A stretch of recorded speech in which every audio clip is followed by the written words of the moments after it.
You're listening to Oilers Nation Radio, presented by the Nation Network. Subscribe for free on iTunes, Spotify, or wherever you get your podcasts from.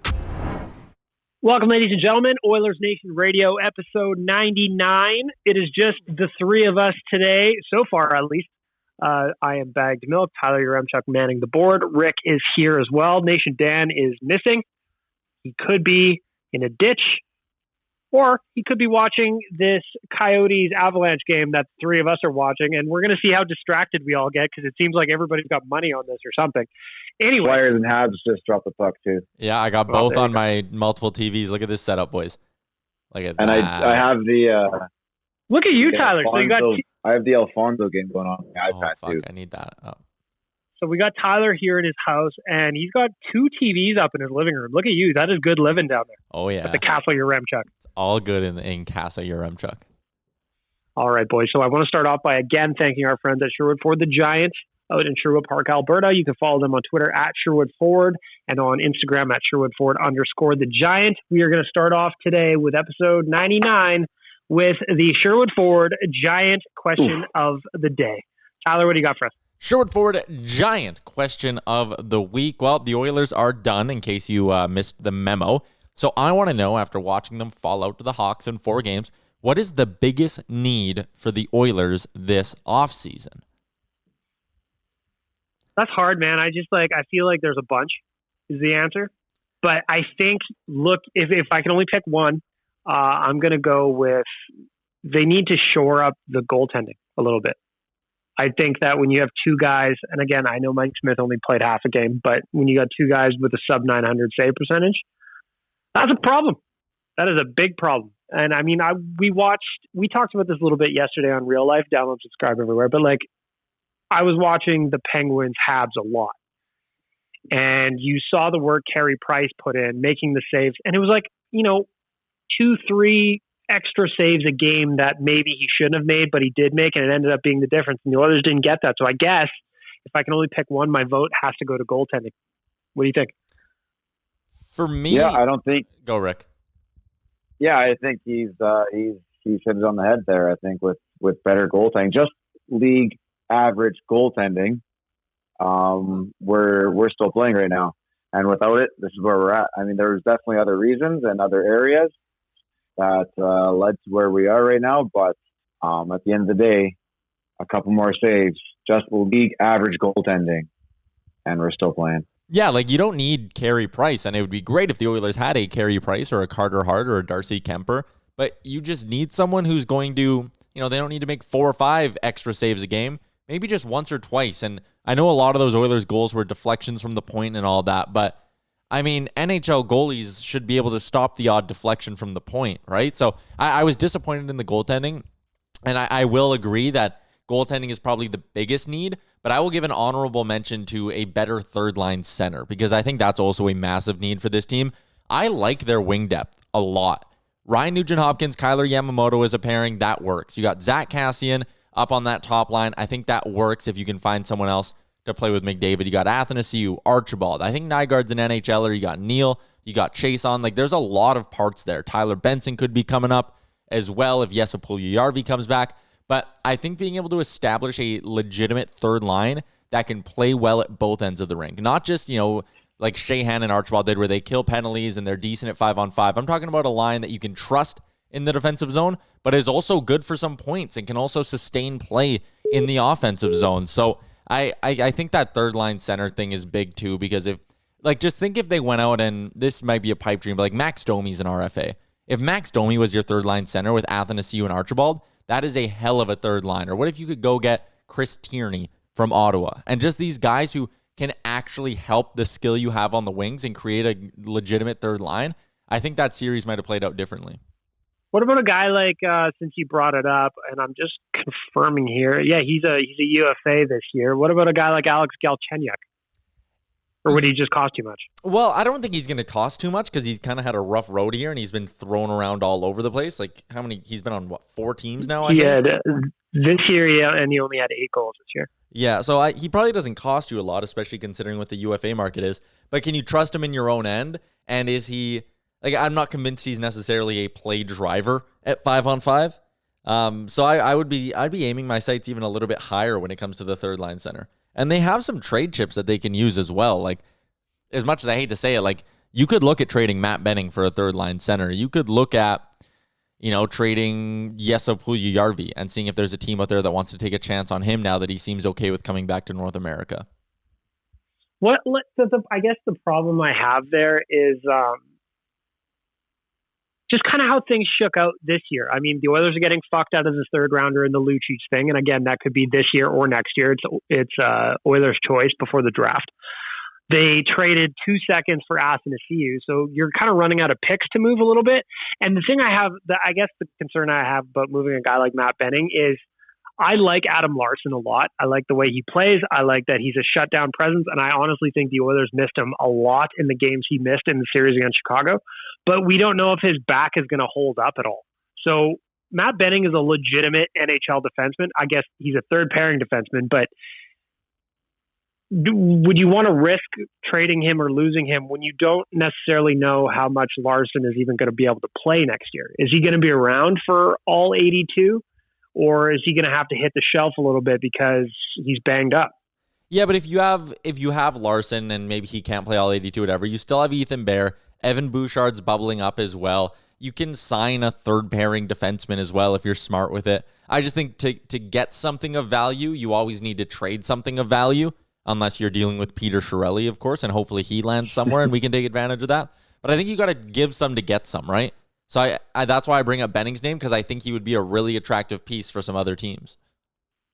So we all kind of said goaltending, and I had this on my list for later in the podcast, but let's just look at it. We all kind of said goaltending. Mikko's going to be around. We already know that. He's under contract. But, like, who's an option as a 1A, 1B, I guess, on this team? Or who's an option that can push Mikko for some playing time? I know Elliot Friedman floated out the name Thomas Greiss to see maybe he might be a fit here on a short term. I'm looking at some of the UFA goaltenders. Obviously, Holtby's out. He's going to get big money, probably. Corey Crawford is there. Robin Lehner would be nice, but again, I think he's going to cost too much. Craig Anderson, old as the hills. Jimmy Howard, no thanks. Matt Murray would be interesting, but who knows what's going on there in Pittsburgh. Markstrom's not leaving Vancouver. I can't see it. Cam Talbot is probably going to go back to Calgary, I would guess, if I just have to guess. Sudobin's there. Mike Condon, Brian Elliott, Mike Smith again is there. What do you guys think? Is there somebody that you kind of have your eye on, or you could see coming in as a backup or pushing Mikko for the starting job? I think there's kind of two ways of going with this. You can say, all right, we're going to find someone who's going to be like this year's Mike Smith. And if you're going to do that, I think Thomas Greiss is a fantastic candidate to do that with. He's a guy, even Anton Hudobin, I think would be a good option. They're probably going to cost you between $3 and $4 million, just like Mike Smith did. He was $2 million with $2 million in bonuses.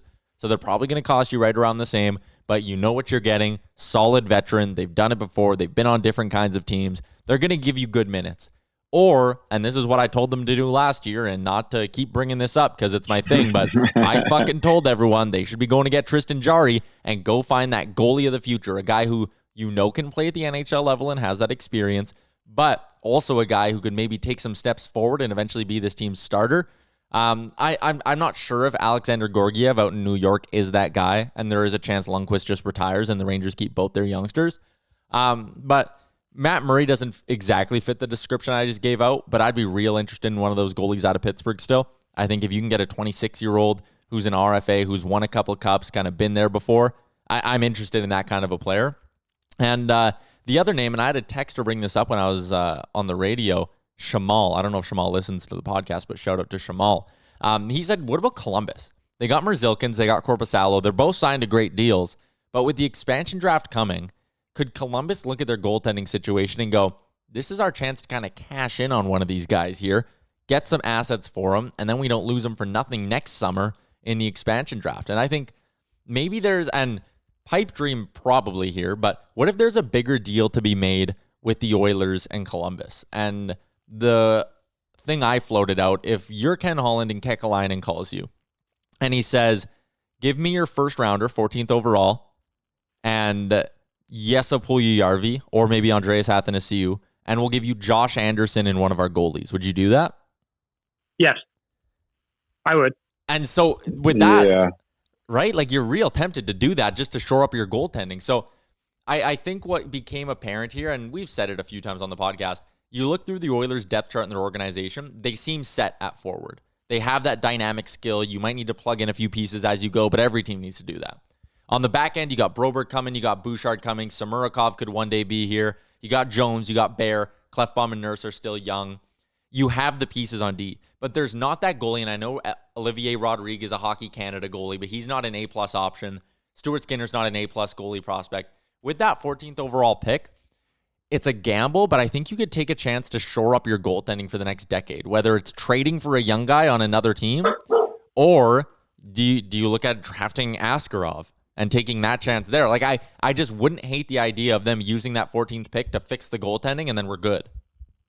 I would love to see. I mean, like, it would be pretty awesome to see the Oilers draft a goaltender of the future. I mean, look at what Hart is doing in Philly. Yeah, he's going to be there for a decade, and he's already competing at an NHL level, and he's performing well.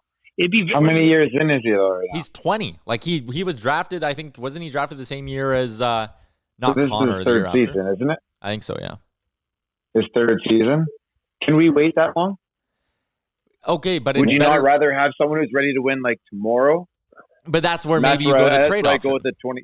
Yeah, no, 100%. That's what I'm saying. Is that I prefer to go for the 25, 26-year-old type of guy, rather than draft pick, just because we need to win now. Yep, I would agree with that. It would be nice to draft a goalie in the future, but Rick's 1,000% right. And also, there's the angle that goalies are fucking voodoo, man. Yeah. I mean, you never like you could have. I think back sometimes. I think about starting goaltenders for Team Canada in the World Juniors. How often have we heard, around that tournament, oh, this is the goalie. He got drafted here. He's going to be a great goalie for them for a decade, and then they just disappeared. You know what I mean? It happens all the time with goalies. So I guess if I had a reservation about drafting a goalie in the first round, that would also be it, in addition to having to wait.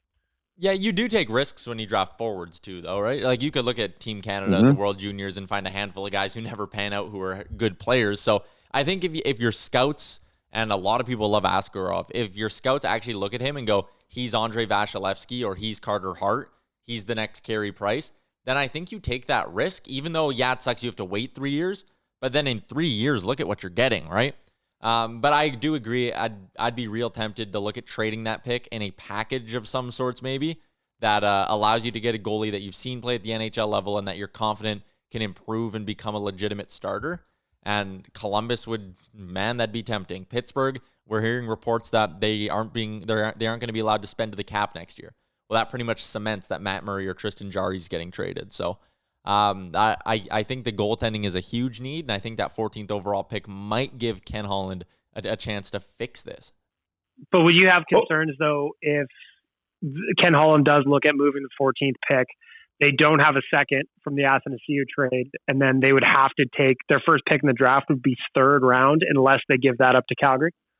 Or is this a situation where, let's say you pull a deal where it's the first for Matt Murray and maybe in there you're getting a winger of some sort, you're adding in a prospect and getting a winger, and then you take Puljujarvi and you trade him for a second rounder and you get a pick back. I guess. Yeah, you know what?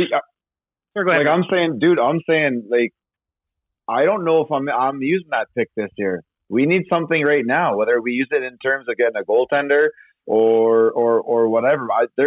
I don't know even if we're at 50-50 of making that draft pick right now, because we need to win right now. And it's hard too, because when you get eliminated from the playoffs, you're like, exactly what we're doing right now. I'm sure there's an element of the Oilers front office that is like, what can we do to be better next year? And it's so easy to trade your first round pick. But then there also is the part of me who, and I know this is going to sound hypocritical because I just sat here and said they need to use it on a goalie or trade it for a goalie. But if you trade all your first round picks, you never get the Kyler Yamamotos, you never get the Evan Bouchards or the Philip Brobergs. Boston got Pasternak late in the first round. Well, fuck, they're sure happy they didn't, trade that pick for whatever could have been on the table at that point, right? So you need to be careful with it, and it's a risk when you make the pick. It's a risk when you trade the pick as well. So it's going to be fascinating because I kind of agree with Rick. I don't think it's a lock that they make that selection.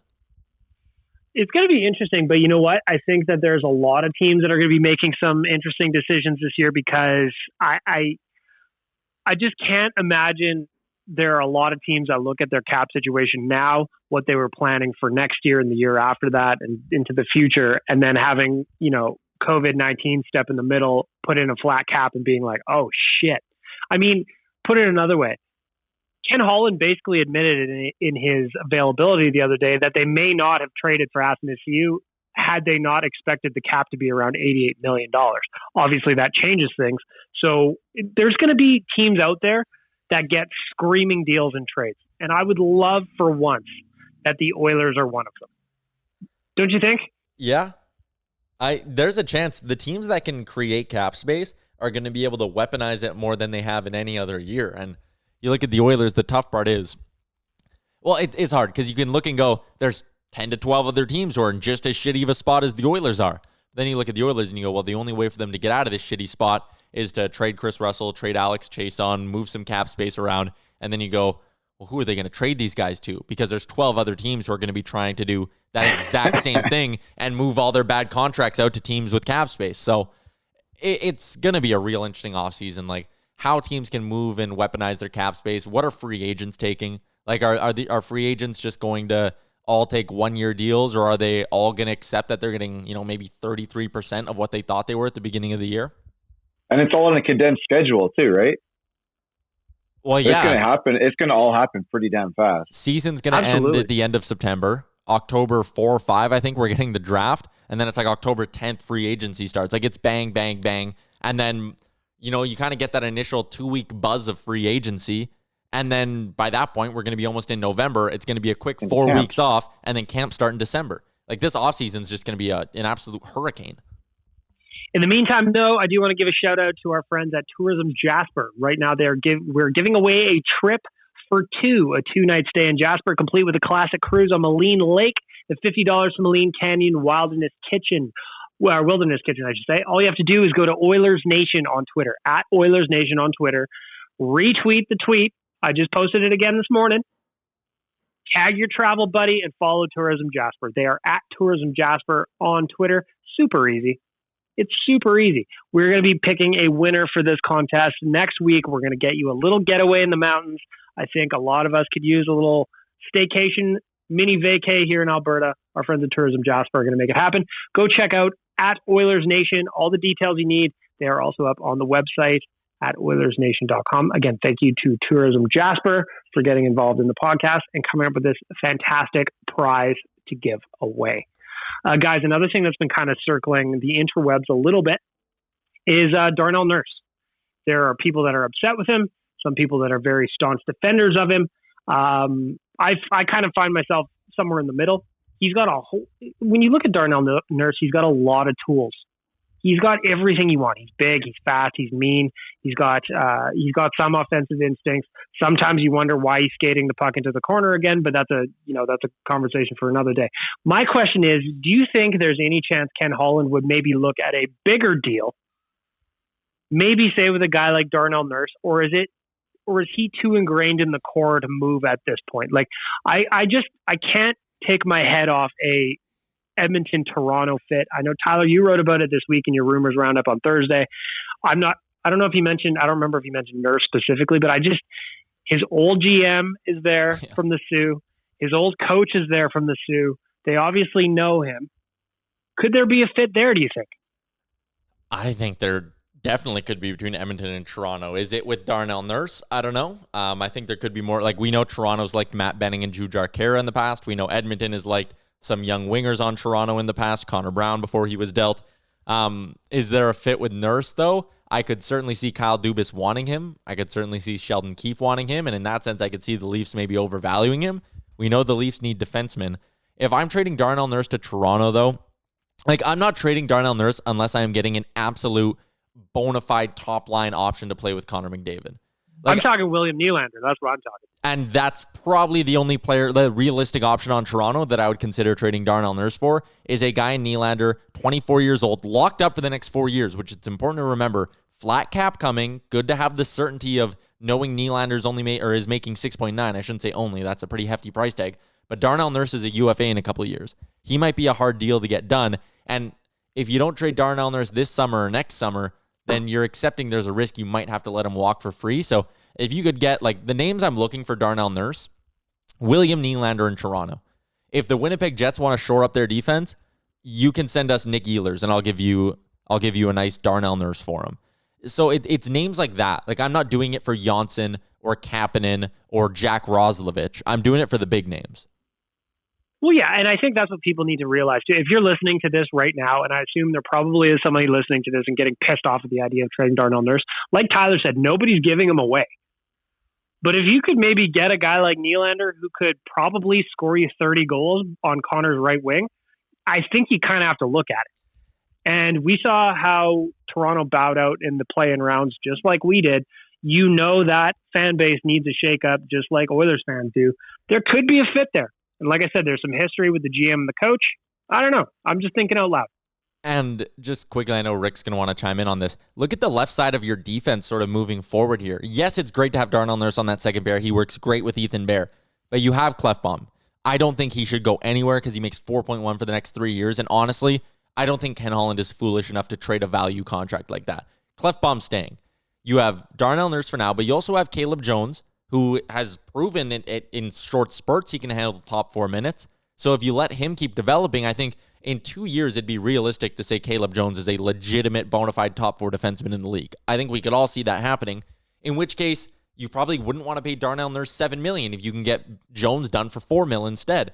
So in which case you might just be risking losing Nurse for free at that point anyways.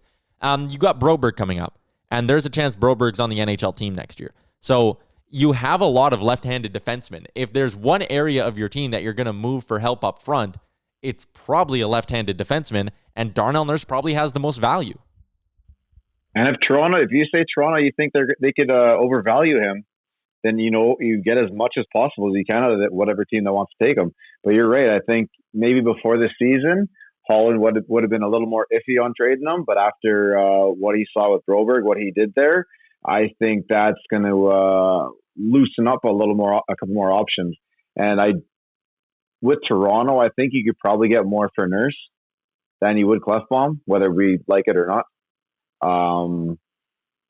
So yeah, I think you have to move for the guy who's going to bring back the greatest return. And if we get somebody like Nylander back, and you cannot take less than that. Well, that's the thing, right? If you can get somebody like that, then yeah, man, I think you have to jump on it.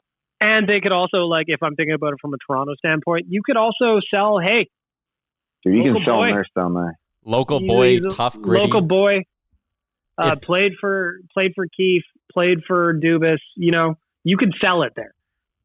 But like Rick and Tyler both said, if you're moving Darnell Nurse, and it doesn't matter where, it's not cheap.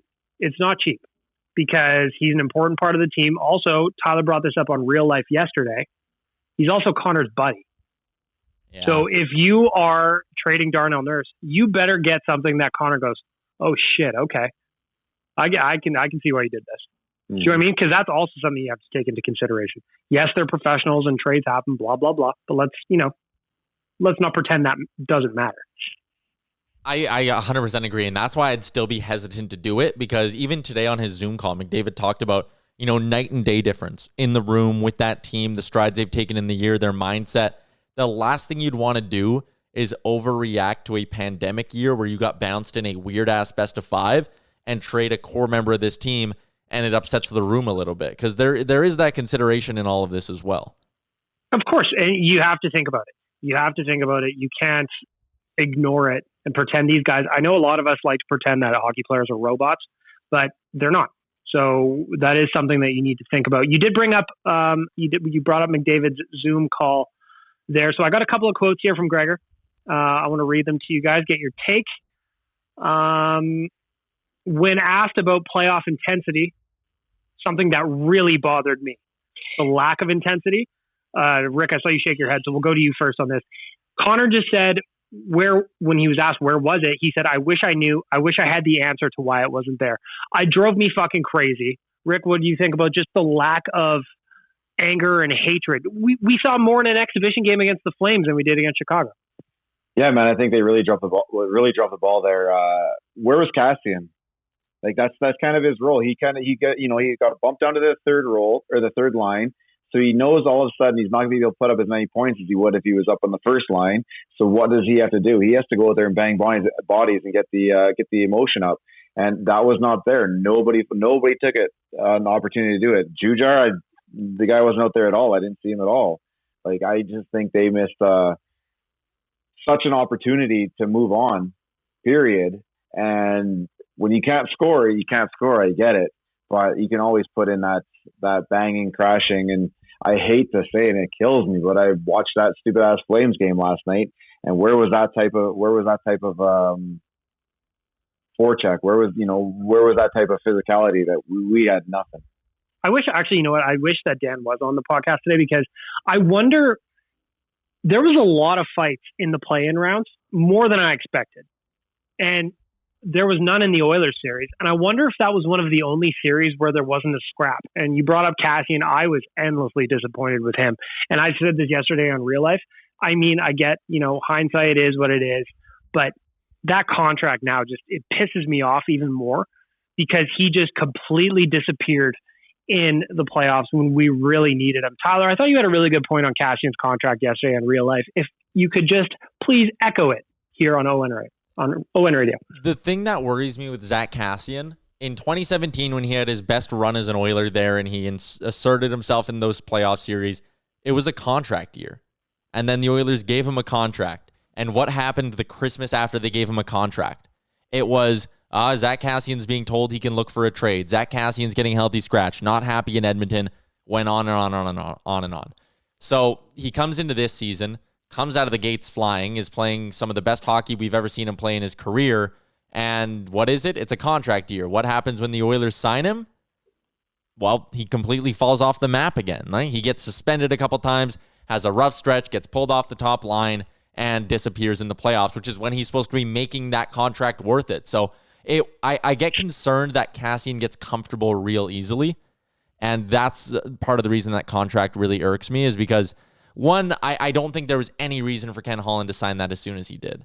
Like, Zach Kassian, I know the global pandemic threw everything off and that changed everything. You can never predict it. But even taking that out, like, was Zach Kassian ever going to be worth more than $3.6 million on the open market? I unless I'm missing something, I don't think so. And was there I can't imagine with you. Was there ever going to be a team out there who could offer him a better fit than what the Oilers were offering him? Unless I'm missing something, I don't think so. So Ken Holland hasn't made very many mistakes, but that's probably the one. And again, it's wasted cap space at a time where you can't have that. Well, and also, I mean, and this just goes for every signing the Oilers do. They can't reward players from the McBump unless Connor's getting a cut of that guy's contract. Yeah. And I hate to say it, but like, that's exactly what happened.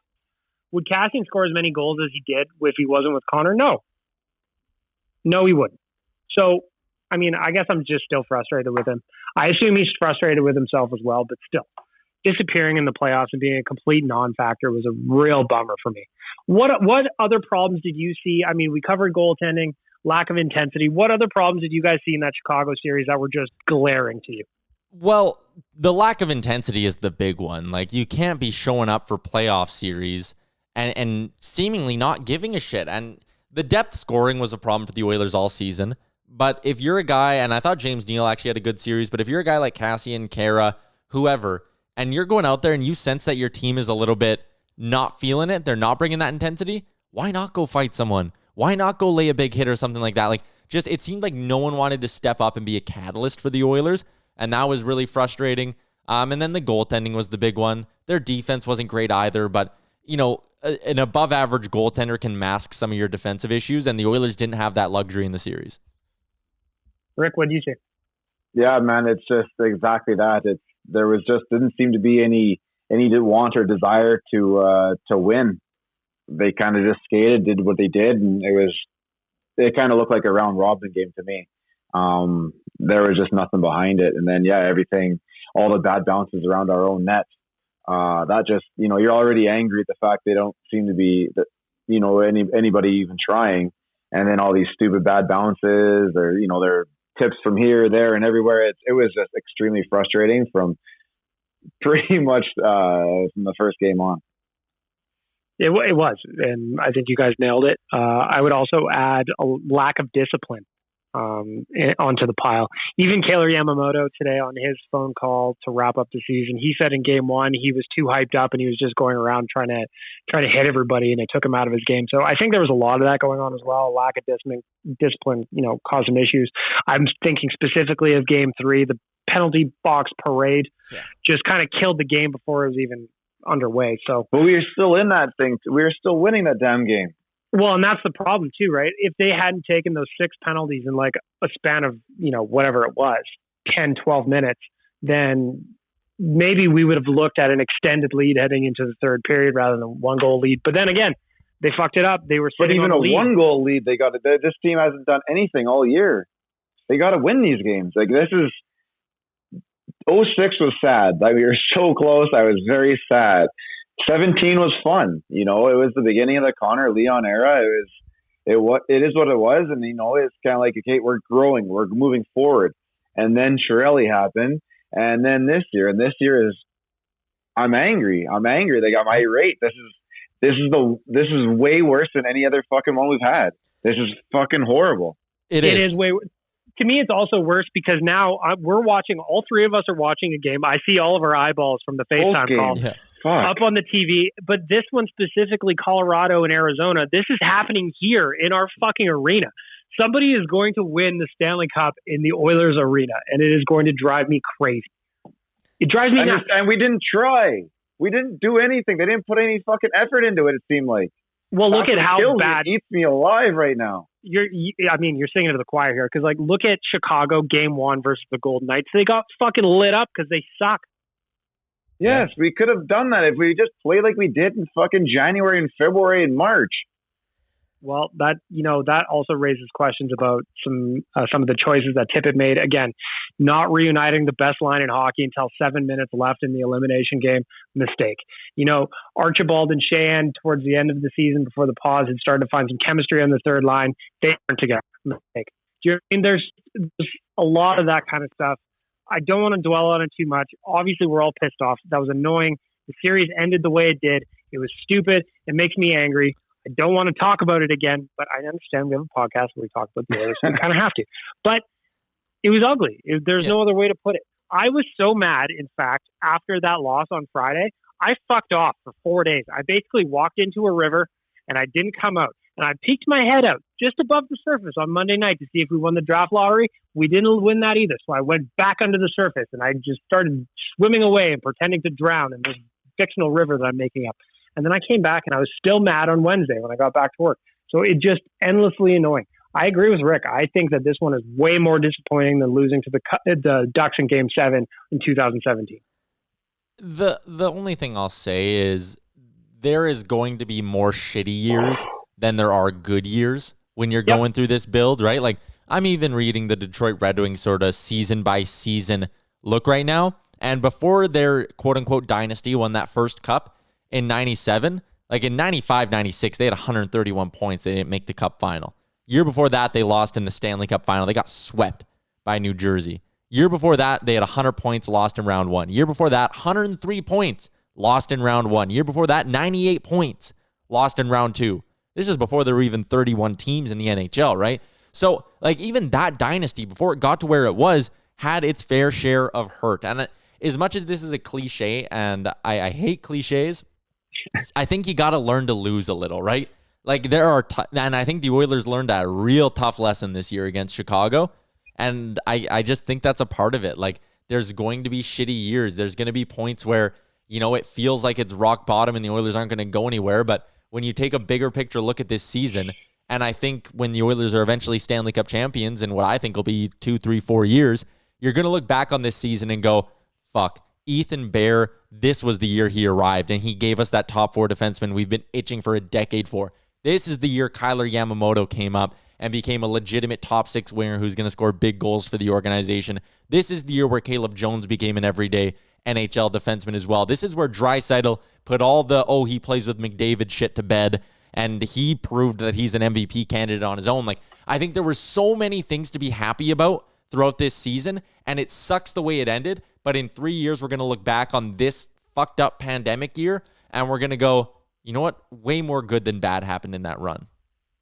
I think you're right. I think that the same feeling inside of all of us right now, and I feel like it came out today in their quotes and whatnot. Is I feel like they're the exact same way, and I think like Connor's going to be ridiculous next year. You're going to see a lot of players step up their game, and I still believe in Holland. I think he's going to add the pieces that we need to add. I think he did a pretty good job this year. Last series is the last series, but really at that point, all those guys had done well before that. They should have been able to get through it. And then, I think he's gonna do something in net, and we will bounce back next year. But first round exit next year will be I think it'll be a failure. They need to get at least 2-3 rounds deep now. And it's going to be, and it's also going to be easier for Ken Holland to kind of make some moves now that he's got a year under his belt. It's nearly impossible for the guy to come in here on year one and make any significant change. Obviously, they had some dead weight he had to clear out. He did some of that.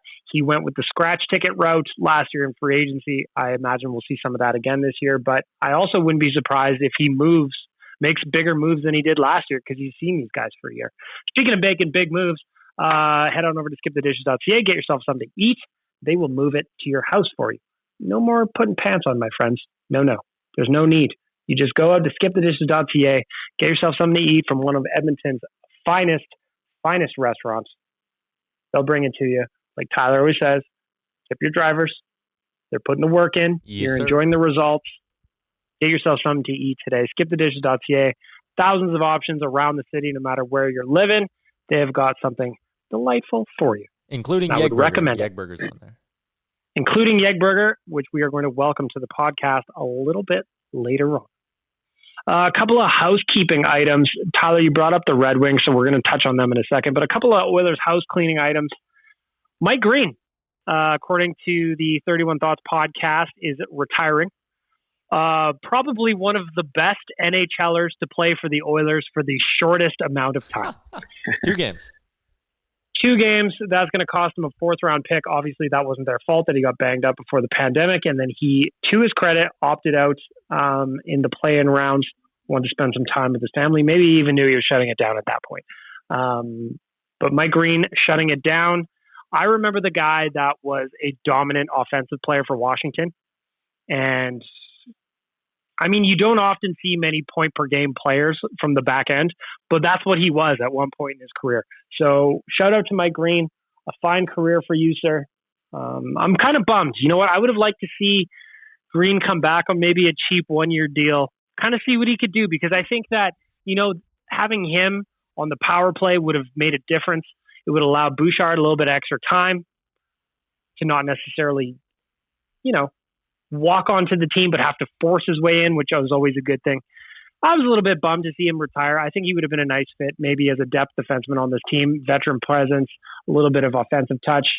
But, it is what it is. Everybody has their day. It almost makes his decision to opt out a little bit more strange, because you'd think if he knew, I'm packing it in after this year, he would have looked at that chance to go into the bubble and maybe win a cup as fuck it, let's take one more run at this thing. It's going to be 4 months. Say sorry to the family. It sucks you got to go away, but just tell them that you're retiring after that and you're going to be home 24/7 after that. So that almost made it a little bit more confusing for me. But yeah, it's disappointing because, I talked about, maybe you got to trade a Matt Benning, or if you traded Darnell Nurse, what's your defensive depth like? Bringing back Mike Green for 1 year at $1.5 million, that almost would have been nice if you could have traded off a D-man like Benning, gotten a 3rd-line center, and then just brought Green back as that insurance policy in case Bouchard isn't ready. But a hell of a career. You could have even looked at moving Larson at that point. Yeah.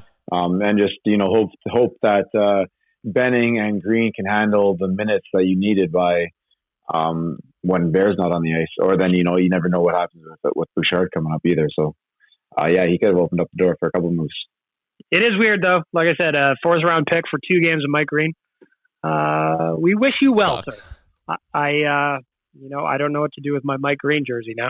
I guess I'll just hang it up. Do you think there had to have been one person out there who was just such a big Mike Green fan from his days with the Caps that they went and bought a Mike Green Oilers jersey, right? There's got to be one in circulation. It was ordered for sure. Do you want to know what, You brought up a hilarious point, and I love it. What is the biggest, if you got one off the top of your head, what is the biggest unicorn jersey that you've ever seen like that? As an example, one of the last times I was at Rogers Place to watch a game in person, I saw a Sergei Samsonov jersey, and it made me laugh. That's a great jersey. Because he was a deadline pickup. He obviously went on the run. He went on the run to 06 Cup Finals, but that was it. Sergei Samsonov jersey, though. There's a hero out there that has. Do you guys have something? Oh, also our friend the Towel Boy. He has a Brizgalov jersey. Granted, he won that in a contest, but he still has it. Is there anybody else? Is there any jerseys that you've ever seen that you kind of be like, wow, I can't believe you picked up one of those? There's got to be a Gretzky St. Louis out there somewhere. I'd probably put that in my closet. Man, an obscure Oilers jersey that I'd love to have. Honestly, I would love a Samsonov 06 jersey. I think that'd be fucking sick. It is a good one. Dude, but there's a couple ones that you kind of forget about that, like how about an Oates or a Peter Nedved? Yeah, Peter Nedved. That one would be pretty sick, actually. Right? And he was around twice. Yeah. I would have added a nice Peter Sikora. He was around a couple times. There's somebody out there with a Mike Pekka jersey. A Yuri DePita? I'd rock a Yuri DePita jersey. I have a buddy actually and we have this kind of little saying we say is that real Oilers fans have bad jerseys. He's got a Zach Stortini, and every time he wears it to Rogers Place, people are like, "Bro, what the fuck is that thing?" And he's just like, "What, man? Huggy Bear, gotta respect him." I wonder how well my '98 white Puljujarvi jersey is gonna age. Well, also speaking of Puljujarvi, there's people out there that has the 39 Puljujarvi jersey. So before funny he story. changed the number. I loved him from the second he came to training camp. Right, and I was working at Jersey City at that time. So I got the white jersey on sale. I sent it away to get custom crested with 39 Puljujarvi. That's what I filled out on the form. And then I was sitting in class or something like that at Nate.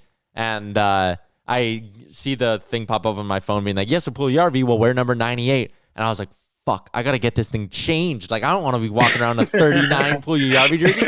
So I called my boss. And the way our jersey cresting worked was they wouldn't let you send it in unless the player had played a game played a regular season game, right? Because that's how they would confirm that the number is going to stick and all that shit.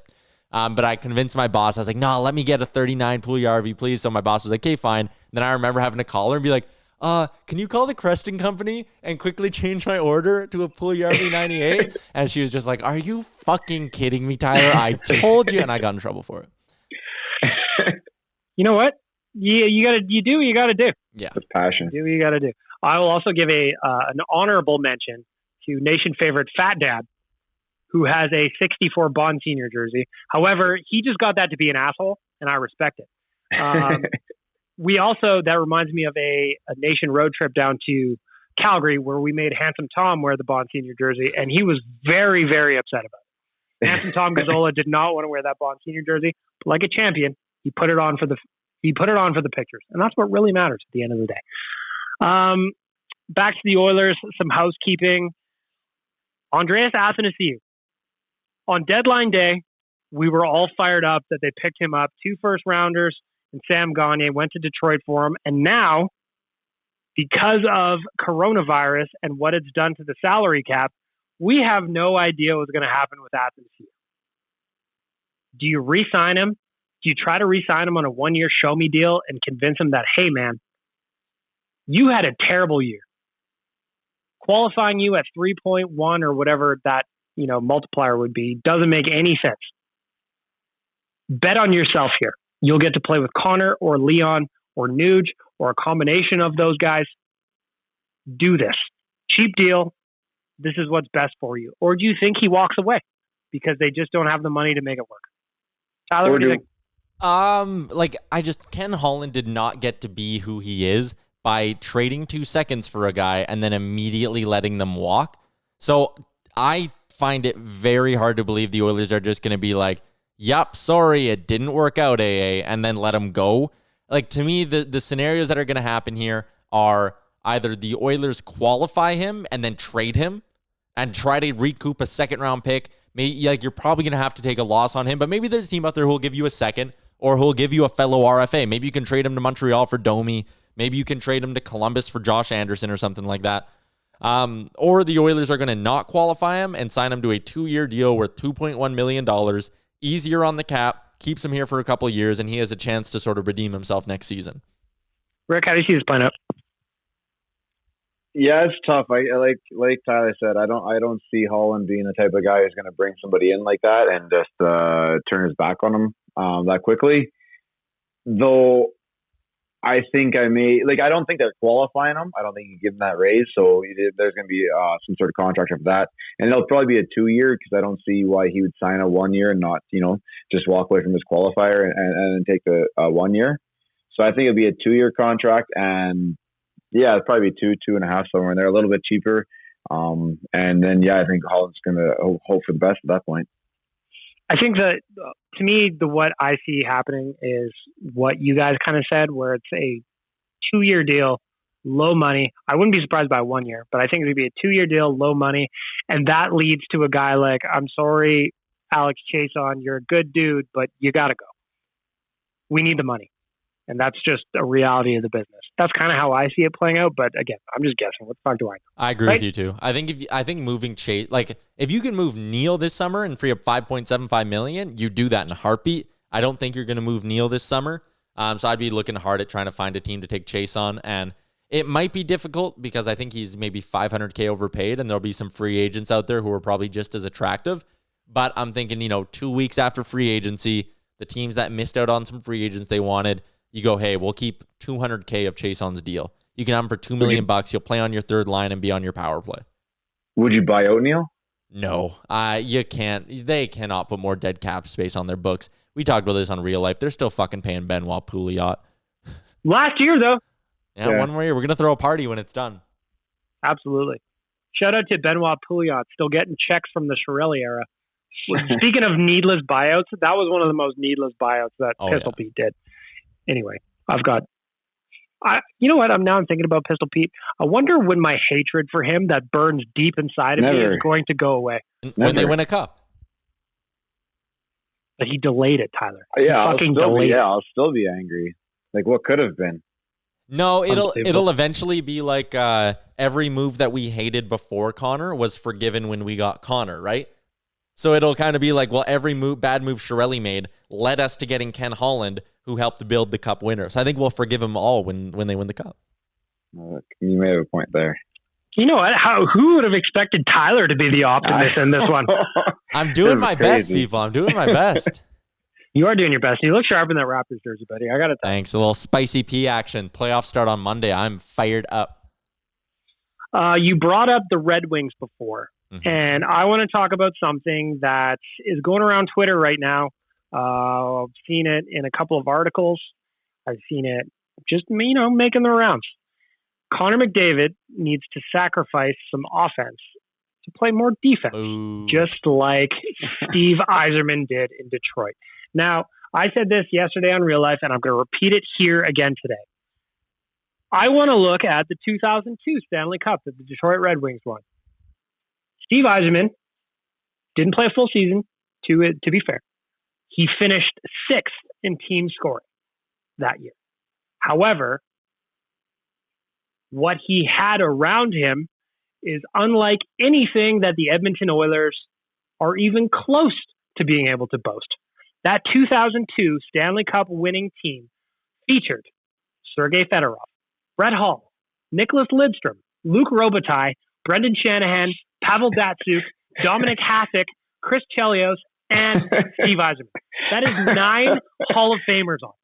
So for people to just ignore the fact that this team had 9 Hall of Famers on it and be like, wow, Steve Yzerman sacrificed some offense and that's why they won. Give me a fucking break, man. He also didn't win a cup till he was in his, 12th or 13th year? And he also never won one without Nick Lidstrom. So, having a franchise Hall of Fame defenseman. It's a horrible way of looking at things.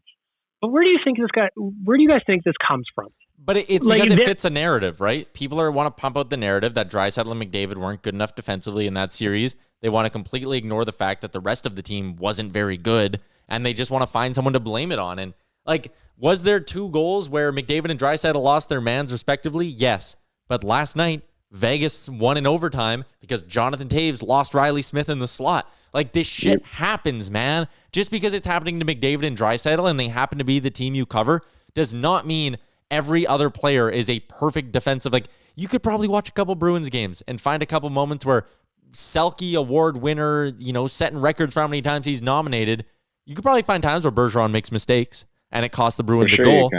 I mean, it probably doesn't happen in the playoffs too much, but my point is good players make mistakes, and it just, don't throw the baby out with the bathwater and sit there and go, well, Draisaitl and McDavid were bad because of those 2 goals against, while failing to, remember and bring up that McDavid had 9 points. Draisaitl had 6 points, and they only played 4 playoff games, and no one else on the team was even really, well, Nugent Hopkins was, but outside of those big 3, no one else was even close to them in terms of producing. I said it on Real Life. I'll say it again. This team gets blown out in every single game if Draisaitl and McDavid aren't there. That argument is as lazy as it was what you saw on the ice. Like, it's low hanging fruit, man. That's easy stuff. It's this Bush League, dude. It's so easy to just blame it on those 2 players when you know damn well that they're the only reason that they actually went 4. What do you think? And I know that we're never going to find an answer to this next question. I understand that. But what do you think it is about this market that we love sometimes?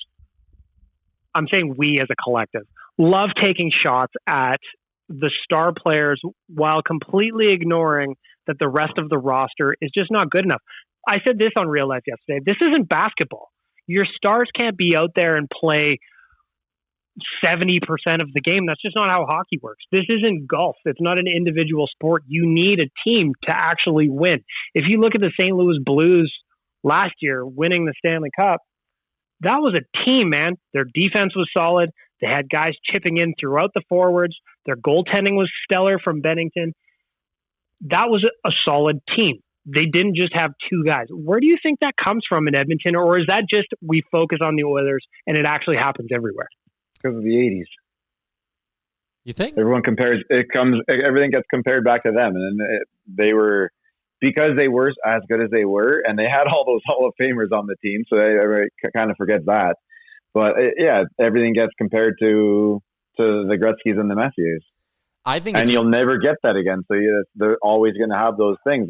I guarantee you there were games where, Gretzky definitely missed his check in the defensive zone, and so did Messier. And those are games we lost. But because they can sit back and say how much they won, they won't point out those little same things we're doing that they did at the same time. Bob Stauffer brought up a point, and obviously I was not alive for this, so I need to rely on the secondhand information. But after the Oilers lost in the playoffs one year, the headline of the Terry Jones column was "Weak-kneed Wimps." So, like, again, the Oilers can go, and he wrote that about Wayne Gretzky and Mark Messier. So, like, we can look back on this in 3 years when the Oilers win a cup, and it'll be like, and right, and you know what? The 3 of us, if we're doing a podcast 40 years from now, and we look back on the McDavid and Draisaitl era, we'll sit there and be like, oh, they were tough. Oh, they were good. The players today, they are nothing compared to what we had back in our day, right? Like, that's just, it's the way you do it. And I don't even think it's an Edmonton specific thing. You don't think in Montreal they love chewing apart their fucking star players? Of course they do. In Vancouver and Toronto, it's just part of playing in a big market, the fishbowl market, right? Like, it's just easy narratives to always point towards the top of the team and be like, well, why aren't these guys being better? I can't stop thinking about Oilers Nation Radio episode 650. Here we are talking shit about players who aren't even born yet. Good for us. It's gonna be great. It's gonna be great. It's gonna, you know what? It's gonna be, no matter what you say, this offseason is gonna be very, very interesting because, like Tyler said a little bit earlier, there are a handful of teams that look at their salary cap situation and they go, oh, fuck, what are we going to do? And it's going to mean that some teams get some screaming deals on pieces they need. And I also wonder, like, what a trade for, like, a guy like Chris Russell is going to do for some of these teams, like, a Florida, where they have to get to a cap floor, but they don't want to spend money. He makes 1.5 real dollars for on the cap. What does that look like? Are the Oilers going to have to take back a shit deal on that one? Are they going to be able to kind of be like, just give us a draft pick, please, sir? Like, I don't know what's going to happen. It's going to be one of the weirdest off seasons we've ever seen as a result of a 100-year pandemic that we've never seen before. Yeah, I'm with you 100%. I mean, as much as I love playoff hockey and all that, I mean, I do my rumor blog every week. I love writing content and talking about trade rumors, trade possibilities, the salary cap. So if I'm being honest, doing this podcast in the offseason is almost just as much fun for me as doing it in when they're in the middle of the playoffs. Well, it's going to be good because you know what? I think there's going to be a lot of moves, and I'm not just saying Oilers specifically, where we look at it and we go, holy shit, what just happened? Yep. Because I think that there's going to be some good players that are going to go, and you don't know where they're going to go. I also I'm going to throw this out there that there's going to be some high-end UFAs that don't act like they normally would. Like we're watching the Arizona-Colorado game right now. Taylor Hall is an unrestricted free agency. Is he going to go the Marian Hossa route and sign one-year deals until eventually he lands somewhere? I could see it. Why not? Yeah. Will he go the Teemu Selanne route and play for $1 million to play with his buddy and win a cup? That's my question. I don't know about that. Not $1 million per se, but maybe at no raise. Yeah, maybe. I could see him re-signing for $6 just because the circumstances are weird. Yeah. I mean, I obviously he's not going to drop to $1 million, but would he just, okay, give me what I got this year?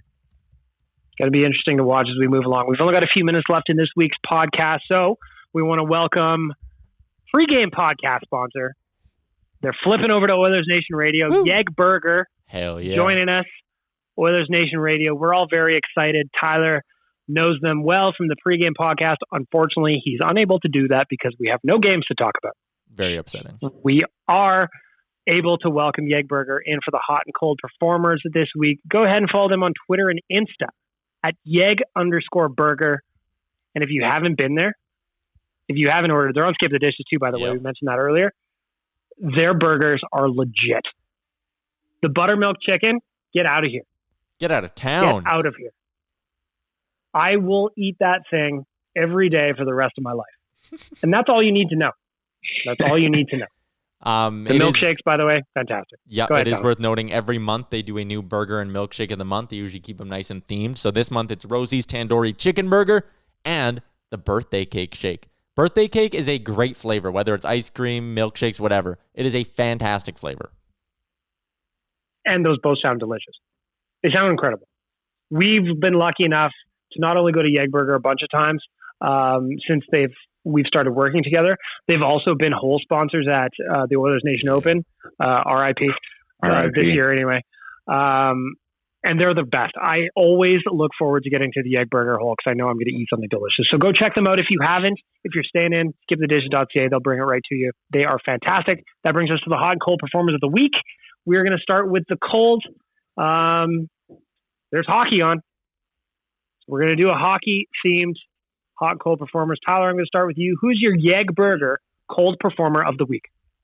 You know what? Because we did have Oilers hockey in the last week, and this is our first show since the Oilers were eliminated, I'm going to keep my cold performer based off that.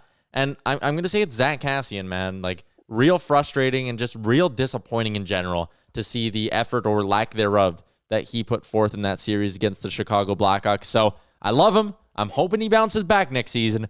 But for now, Zach Kassian, you are my cold performer of the week.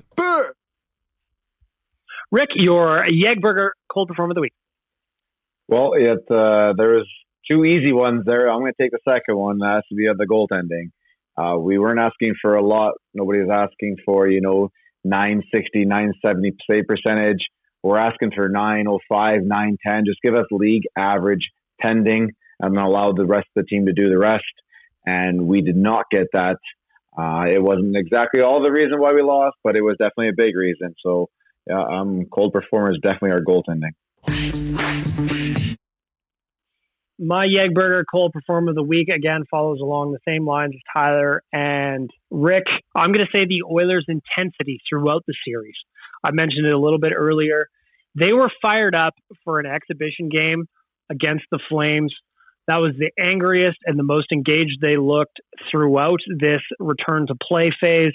I got to say, Oilers' intensity level throughout the series is my cold performer of the week. I'm upset.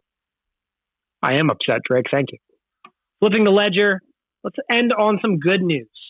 Your Yegburger Hot Performer of the Week. Rick, I'm starting with you this time. Playoff overtime hockey. I absolutely love it. I think most people do. It gives you that little taste of March Madness, as in, it's a one and done type of situation. And that game on Tuesday, I think it was, the Lightning and the Blue Jackets. That was something to watch, man. That was a hell of a game. And it's just fun to watch all those overtime periods. I like this right here. It was fun too, because I was like, before this started, and this was weeks ago on the podcast, we were kind of wondering what would happen if we got a marathon overtime session in the COVID Cup. And as it turns out, they literally will bump the game to the next day. Yeah. And I thought it was hilarious. So shout out to the Bruins and the Hurricanes that were prepped and set to go. And then they're like, oh, I guess we're not playing today. Tomorrow it is then. So yeah, I love overtime. Tyler, your Yegburger Hot Performer of the Week. The Columbus Blue Jackets, man. I've always had a soft spot for the Jackets. I've always rooted for them. But how can you not? Like, they work their fucking bags off. It's the old saying, they just get pucks deep. They grind you down. It's not the sexiest kind of hockey, but they're fun to watch because they work so hard. And, they eliminated the Leafs in the last week. I'm hoping they eliminate the fucking Tampa Bay Lightning again because I think it's a tremendous story. My Hot Performer of the Week, the Columbus Blue Jackets. Yeah. I just want. Can we please have a goaltender too there, Columbus? If you wouldn't mind. Yeah, just okay. You guys got Dubois. You let Puljujarvi slide to us. It didn't really work out the way we were hoping. Yeah, help us out. And a shout out on the podcast. Come on. My Yegburger Hot Performer of the Week is my temper. It was red hot after Friday. I got. You know what? When you're really upset and you crack a beer and you just down it because you're fucking angry? That was me Friday. Game was over. I was rattled. I finished the wrap up. If you go onto our Twitch channel, twitch.tv/official Oilers Nation, and rewatch the beatcast from that day, I think my F-bomb count probably goes into the hundreds. Probably. So I'm going to say the Hot Performer of the Week was my temper after Friday's game. I was red hot to the point where I even needed to take a couple of days off. Thank you. Put some respect on my name. That wasn't a good one. No, let me find a better one. That one sucked. Okay. I think that one's a little bit better. Thank you. You like my point. And there you have it. We broke down the Oilers. We came up with some solutions. We came up with some players they could target. We've all been distracted by hockey games that are still on. As I finish up this week's podcast, there are 10 minutes and 32 seconds left in a tie game between the Coyotes and the Avalanche. And fucking I've Montreal. Montreal's about to kill off an entire 5-on-3 here against the Flyers. It's like 2 minutes of a 5-on-3. You know what? If we're doing Hot Performers of the Week, I will also add a bonus one to the Montreal Canadiens because for as much shit as they took for even making this tournament to begin with, they're making the most of their opportunity, man. And that's what the playoffs are all about, and they are doing it. So shout out to Montreal. They're down 3-rip right now to the Habs are up 3-rip, and a Flyers player was just trying to beat the fuck out of his stick over the bench. He was trying his hardest to snap it. The Flyers are pissed. As they should be. They should be. As they should be. Again, I want to thank our friends at Sherwood Ford, The Giant, Tourism Jasper, SkipTheDishes.ca, and now Yegburger for making this all possible. I want to thank each and every one of you for listening. Please download, subscribe, rate on Apple Podcasts. I love reading the ratings. When we get some fresh ones, we'll read them. Tell a friend, coworker, uncle, auntie, cousin, whoever you got in your life. Tell them about Oilers Nation Radio. We are back every Friday with a fresh episode. From Tyler, Rick, and myself, thank you. Thank you for being here. Have a great weekend, everybody. Follow Oilers Nation on Facebook, Twitter, and Instagram.